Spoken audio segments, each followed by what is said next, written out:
কত বড় ফটকা চিন্তা করতে পারেন। শেখ হাসিনা যাওয়ার আগে বলছিল 2 বছরের খাবার রেখে যাচ্ছি। বিএনপির হাতে অতখানি আরেকটা মন্ত্রিসভা করার মতো যোগ্য লোক আছে। আওয়ামী লীগের ক্ষেত্রে এরকম, আওয়ামী লীগেও এরকম যোগ্য মানুষের অভাব নাই। নতুন সরকারের খবর পরে আগে পুরান সরকারের খবর দিতে হবে। 30 লাখ লোক নতুন করে গরিব হয়েছে। ডক্টর ইউনূস দায়িত্ব নেওয়ার পরে এই 30 লাখ মানুষ গরিব হয়েছে। এই 30 লাখ মানুষের যে গরিব হওয়া, এই টাকাটা কে খাইয়ে ফেললো? ডক্টর ইউনূস সবসময় বলতো যে দারিদ্র থেকে মুক্ত দেবে, তাই না? সেই ফর্মুলা নিয়ে কাজ করতো। 3-0 আপনাদের মনে আছে? আপনাদের সামনেই বলছিলাম, এর 3-0 হলো 3 নাই। ঠিক আছে, কই এখন? চলে গেল, এখন কি হবে? যাওয়ার সময় খুব সুন্দর করে আমাদেরকে ভুজুম ভাজুম বোঝাইছে, মনে হয় আমরা পরিসংখ্যান কিছু বুঝি না। কি বলল? যে 6 মাসের খাবার রিজার্ভ রেখে যাচ্ছে। কত বড় ফটকা চিন্তা করতে পারেন। শেখ হাসিনা যাওয়ার আগে বলছিল 2 বছরের খাবার রেখে যাচ্ছি। 18 মাস তো ডক্টর ইউনূস ছিল, আর বাকি 6 মাস আসছে এখনও। তাহলে শেখ হাসিনা রেখে যাওয়া খাবারের মেয়াদ তো এখনও শেষ হয়নি। তাহলে এরা আবার শোনাচ্ছে 6 মাসের খাবার রেখে যাচ্ছি। এইভাবে চুষে খাইছে জাস্ট নির্যাস। একটা বড় ডেভেলপমেন্ট নাই, বড় ব্রিজ নাই, বড় কালভার্ট নাই, বড় কোনো উন্নয়ন প্রজেক্ট নাই। অযথা 2 লাখ কোটি টাকা ঋণ করছে এই সময়ে। পদ্মা সেতুর কিস্তি দেয়নি, বিভিন্ন প্রজেক্টের কিস্তিগুলো বাকি আছে। এই অবস্থায় রেখে যে গল্প শোনাচ্ছে, আপনি যদি কিস্তি না দেন তাহলে তো রিজার্ভে জমা হবেই। কোনো জায়গায় কিস্তি দেয়নি, রিজার্ভ জমা হয়েছে, বলছে রিজার্ভ জমা হয়ে আছে দেখাচ্ছে। তো এগুলো আর কি, এগুলো আমরা দেখছি। এখন বর্তমান যে সরকার, সেই সরকার এই সকল প্রতারকদের ধরবে কি না সেটা একটা বিষয়। যাওয়ার সময় এমনভাবে যাচ্ছে, গরিব, হাতে কিছু নাই, ছোটো একটা সুটকেস নিয়ে যাচ্ছে, বুঝছেন? হ্যাঁ, আর সুটকেসের মধ্যে মানে 1-2 হাজার টাকা আছে। তো এইরকম একটা হালে যাচ্ছে। এই হলো ধুরুন্ধর মানুষ, বুঝছেন? সবচেয়ে পাকনা মানুষ এরা।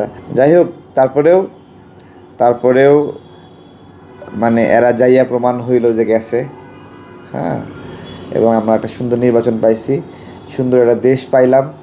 এই সব কিছু মিলিয়ে ভালো আছি আমরা। নতুন মন্ত্রিসভাতে পরিচিত মুখের চেয়ে অপরিচিত মুখ বেশি, এবং পরিচিত মুখ অনেকগুলো এখনও বাইরে আছে। তার মানে বিএনপির এই সরকারের মতো 2টা সরকার গঠন করার শক্তি আছে, তাই না? যত বড় মন্ত্রিসভা করছে, বিএনপির হাতে অতখানি আরেকটা মন্ত্রিসভা করার মতো যোগ্য লোক আছে। এইটাই হলো একটা বড় দলের। আওয়ামী লীগের ক্ষেত্রে এরকম, আওয়ামী লীগেও এরকম যোগ্য মানুষের অভাব নাই। ভাই, এখানে রাষ্ট্র চালানো অনেক কঠিন বিষয়। স্লোগান দেওয়া যত সোজা, সরকার ফালায় দেওয়া যত সোজা, সরকার চালু রাখা তার চেয়ে 1000 গুণ কঠিন। বাতিল করলে আমার কি, না করলে না কি। এগুলো ডক্টর ইউনূসের খেলাধুলা ছিল। এগুলো আমাদেরকে মানে খুব বুদ্ধি করে 7-8 মাস ওই একটা ঘরের মধ্যে ঢুকে বসে রাখছে রাজনৈতিক দলগুলোরে। সবগুলো ঢোকো, গোয়ালের মধ্যে নিজেরা আলোচনা করে ক্যাসাল টাসাল করো, আমরা বাইরে হলো যা খুশি তাই করি। অন্তর্বর্তীকালীন সরকারকে কত দিব, এটা তো তাহলে এটা একটা আপেক্ষিক বিষয়। এই তুলনা করতে হলে আরেকটা অন্তর্বর্তীকালীন সরকারের সাথে তুলনা করতে হবে। সেক্ষেত্রে আমরা নিকটতম অন্তর্বর্তীকালীন সরকার ফখরুদ্দিন মঈনুদ্দিন সাহেবের সরকারকে আমরা তুলনা করতে পারি। তো এটা তো ফখরুদ্দিন সাহেব ডক্টর ইউনূসের চেয়ে অধিক সাকসেসফুল ছিল, ঠিক আছে? হ্যাঁ, আবার হলো মইনু আহমেদের চেয়ে সাকসেসফুল হলো ওয়াকরুজ্জামান। মানে সরকার হিসেবে ডক্টর ইউনূসের চেয়ে ফখরুদ্দিন বেশি মানে ভালো করছে। আর সেনাপ্রধান হিসেবে মইনু আহমেদের চেয়ে ওয়াকরুজ্জামান অধিক, এবং তিনি দেশকে বড় সংঘাতের হাত থেকে রক্ষা করেছেন। এবং এই নির্বাচনের সময় সেনাবাহিনী যখন জাতীয় সঙ্গীত গাওয়াচ্ছিল, তখন দেশের মানুষ খুব এনজয় করছে, এবং মানুষ ফিল পাইছে যে এটা আমাদের সেনাবাহিনী। হ্যাঁ, এই জায়গাটাতে ওয়াকরুজ্জামান সাহেবের যে টিম, সেনাবাহিনীর টিম, হ্যাঁ, তাদের যে অফিসাররা আছে, বিভিন্ন ব্রিগেডের প্রধানরা রয়েছে, বিশেষত ঢাকার যে ব্রিগেডটা আছে, এই ব্রিগেডটা ঢাকার ভিতরে খুব ভালো ফাংশন করেছে। হ্যাঁ, আমাদের এদিকে আশুলিয়া এদিকে দেখেছেন আপনারা, ভোট কেন্দ্র দখলের বিরুদ্ধে সেনাবাহিনী কতটুকু মানে ফাংশনিং ছিল। সাভার, আশুলিয়া, এদিকে প্রত্যেকটা এলাকাতে অনেক ভালো ছিল।